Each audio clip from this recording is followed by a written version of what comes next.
L'idée initiale, c'était de rassembler des personnes pour expliquer un petit peu ce que nous on vit depuis très longtemps dans le golf, mais de vraiment essayer de le partager avec un maximum de personnes.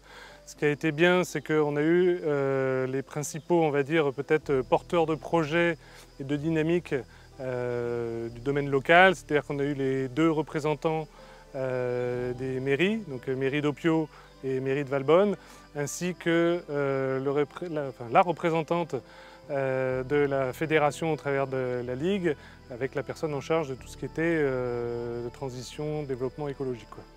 Mais de nous, au niveau local, nous réapproprier ça et de ne pas le faire tout seul, golf, mais de le faire justement avec les différents acteurs locaux. Donc oui, c'est important d'occuper, d'expliquer, de montrer les actions qu'on fait et de pouvoir au fur et à mesure effectivement partager ce bien commun. On n'a jamais fait n'importe quoi, on est plutôt en amont des informations et des restrictions sur les produits, sur la gestion de l'eau. Sur le golfe d'Opio-Valbonne, on a déjà changé tout le système d'arrosage il y a une dizaine d'années, donc il nous permet de mieux gérer, d'éviter les fuites. Donc on veille à toutes ces problématiques. Sur la biodiversité, même chose, à l'initiative de la fédération, on rentre dans le label biodiversité, objectif label argent, donc label qui est développé avec le Muséum d'histoire naturelle.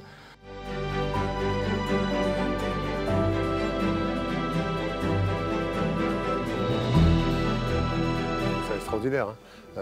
C'est une très belle initiative. Justement, je remercie et féliciter M. Vernet-Caron et toute l'équipe, tout le groupe Résonance, parce que en fait, toutes les actions qui ont été faites jusqu'à présent, il faut les valoriser, il faut en parler, il faut que le grand public le découvre. Franchement, il faut communiquer. On ne communique pas assez sur ce qu'on fait. Économiquement, c'est énorme, parce que dans le sud de la France et des Alpes-Maritimes, on ne peut pas se passer des golfs. Il y a tellement de gens qui vivent autour, qui vivent du golf, que ça fait partie intégrante de l'économie locale.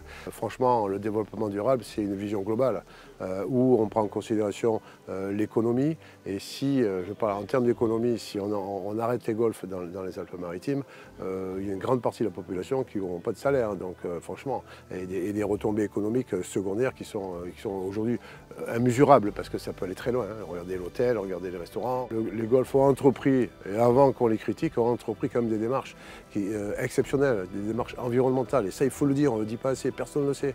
Je suis très heureux que M. Vernet-Caron ait organisé cette réunion aujourd'hui pour partager leurs actions, pour partager ses actions, la gestion sur le parcours de la distribution de l'eau. Ça, c'est hyper important et ça a été fait ici. Donc ça, il faut le souligner, il faut le savoir, il faut le dire. Je pense qu'on a établi un bon socle, en tout cas de dialogue, d'envie aussi de ses partenaires, de dire ben voilà, on voit que vous êtes transparent, on voit que vous faites des choses, on a conscience qu'on ne peut pas vous demander la lune. Et je pense qu'assez rapidement, d'ici début de la rentrée, on va avoir des opérations de leur part, ça c'est à peu près certain, et de notre part aussi, sous plein d'actions diverses et variées dont on a parlé ensemble.